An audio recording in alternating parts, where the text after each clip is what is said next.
Nothing that's going to bother us tonight or tomorrow. Temperatures highs today made it up to 85 in Lansing, Mount Pleasant, 86 degrees, 84 Detroit, 86 in Adrian.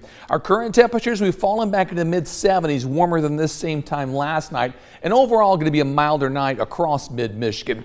In terms of active weather, none to be found out there tonight, so travel weather looks good. Temperatures tomorrow will start out a little warmer, on average around 65. Some spots maybe a couple degrees cooler, but boy, it's going to be a hot afternoon. Good news is the heat doesn't stay and neither does the smoke. 6 News at 11 starts right now. WLNS is here for you, celebrating 75 years of bringing you the news with 6 News at 11.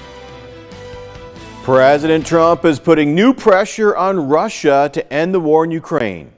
It's our top story at 11. Thanks for joining us. I'm Jorma Duran. Today, President Trump threatened economic consequences if there's not a deal in the next 50 days. Washington Bureau correspondent Maddie Biertemple is here for you now with the latest on the new efforts to bring peace.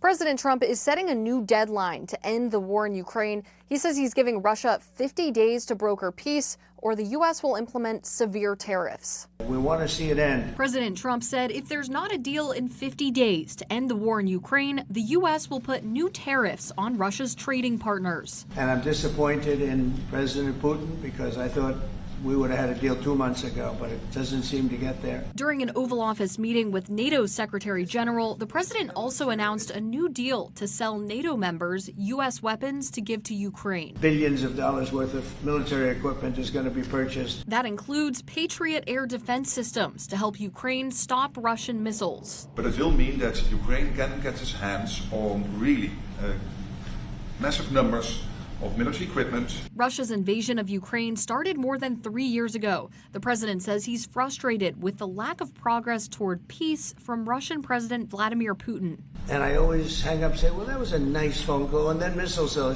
launched into Kiev or some other city. And I said, it's strange. Democrats in Congress are criticizing the president, saying his support for Ukraine should have started sooner. Donald Trump has zero credibility in this area. Is he just now figuring out that Ukraine is a friend? How are you, sir? Meanwhile, in Kyiv, U.S. Special Envoy Keith Kellogg met with Ukrainian President Volodymyr Zelensky. Zelensky thanked him and the U.S. for the support. We are thankful to President Trump. There's also a bill in Congress that would impose secondary tariffs and sanctions on countries that buy products from Russia. In Washington, I'm Maddie Biertemple. Also in Washington, the U.S. Supreme Court is allowing President Trump to move forward with his plan to dismantle the U.S. Department of Education that'll initially involve laying off nearly 1,400 employees. Only the 3 liberal justices were in dissent, and so the High Court paused an order from a U.S. district judge in Boston who issued a preliminary injunction to reverse the layoffs and calling into question the broader plan. Now the High Court action enables the Trump administration to resume work on winding down the Education Department, one of Trump's biggest campaign promises. Here in Michigan, Attorney General Dana Nessel joined a coalition of 22 states in suing the Trump administration over its decision to freeze billions of dollars in funding for programs administered by the U.S. Department of Education that provide after-school and summer school programs. Meanwhile, President Trump is accusing Michigan U.S. Senator Elissa Slotkin and other Democrats of hating the U.S. after sponsoring a bill requiring immigration and customs enforcement agents to identify themselves and unmask during immigration enforcement actions. It's called the Visible Identification Standards for Immigration-Based Law Enforcement Act of 2025, and it would require immigration enforcement officers to display clearly legible identification, like their agency name, initials, or badge number, quote, in a manner that remains visible and unobscured by tactical gear or clothing. President Trump responded by saying of the group of lawmakers, quote, they wouldn't be saying that if they didn't hate our country, and they obviously do. Senator Slotkin is also hosting a teletown hall tomorrow on Facebook to discuss the president's big, beautiful bill. It starts at 6:30 tomorrow night. Last week, the 6 News Investigates team began its 8-part series called the Big Boys Club, featuring the case of former Michigan State Police Trooper Megan Morick, who says she was fired despite being subjected to unlawful discrimination based on gender, sex, and retaliation. Mork says a lot was happening at the Lakeview Post in Montcalm County, from watching pornography while on duty to discussing women in a degrading way. But when concerns about the discrimination and harassment were raised, documents reveal that MSP investigators didn't find evidence of discrimination or sexual harassment, despite instances where troopers admitted to watching or hearing sexually explicit videos on duty in the squad room. To see the full story, including previous pieces in the series, just head to our website, WLNS.com. A long-standing Michigan tradition continued today as members of the President Gerald R. Ford Historical Legacy Trust hosted a wreath-laying ceremony at the tomb of the 38th president and his wife at the Gerald R. Ford Presidential Museum in Grand Rapids. It is a presidential tradition that on each deceased president's birthday, the sitting president sends a wreath to be presented by a military officer. However, in addition to the presentation of the wreath on behalf of current President Donald Trump, the ceremony included wreaths presented by the Ford family, the United States Secret Service, and the Mary Free Bed Rehabilitation Hospital, a tradition established by Betty Ford in 2007. The wreaths were accepted by members of the Ford family, including Ford's daughter, Susan Ford Bales. Amateur fossil hunters are now joining professional paleontologists and sifting through millions of years worth of history at a dig site outside of Chicago. While they may not be flashy dinosaur digs, hobbyists and scientists alike are getting their hands dirty at Maison Creek, uncovering the well-preserved fossils of animals and plants dating back some 309 million years. The discoveries include ancient insects and sea creatures. Maison Creek represents one of the most accessible and fossil abundant localities in the world. And we looked for, basically this could have a number of animals in it, shrimp, it could have like jellyfish. The Maison Creek area covers about 100 square miles and offers enthusiasts opportunities to dig for fossils at several sites open to the public during designated times.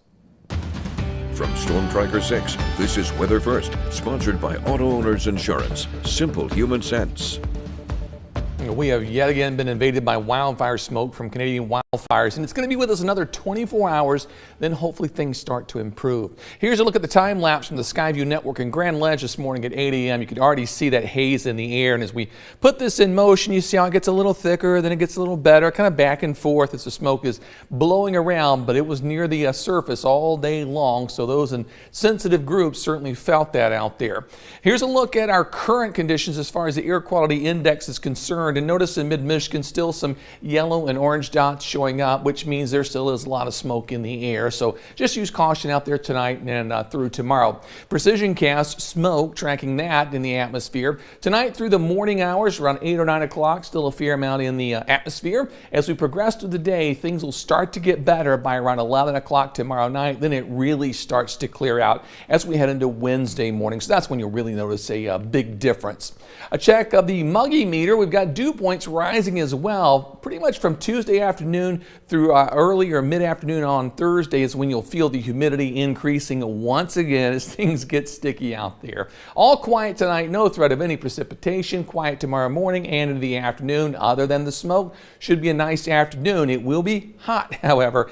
The actual air temperature near 90 degrees by tomorrow afternoon. Showers and storms to our north, but we're waiting for an area of low pressure to begin to move in our direction, and it'll start to do that on Wednesday with a few afternoon showers and thunderstorms, and then a better chance as this cold front swings in Wednesday night and into Thursday. Temperatures currently sitting in the upper 60s to lower 70s. A little variability, 65 in Jackson compared to 74 in downtown Lansing. On the McLaren cam, current temperature sitting at 75 degrees. High today was up to 86. The temperatures this morning were really ideal, upper 50s and lower 60s. That's where we started in Grand Ledge, but warmed it up to 87. We're back down to 70 degrees now.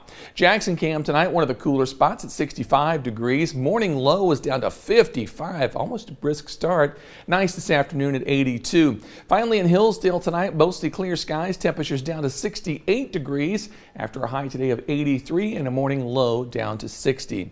For the remainder of the overnight hours, mostly clear skies and a little smoke in the air. Temperature down to 65 degrees. Planning your Tuesday, plan on a nice day overall. 83 at noon, light winds, but it will get hot tomorrow afternoon. Its highs touch 90 by around 5 o'clock.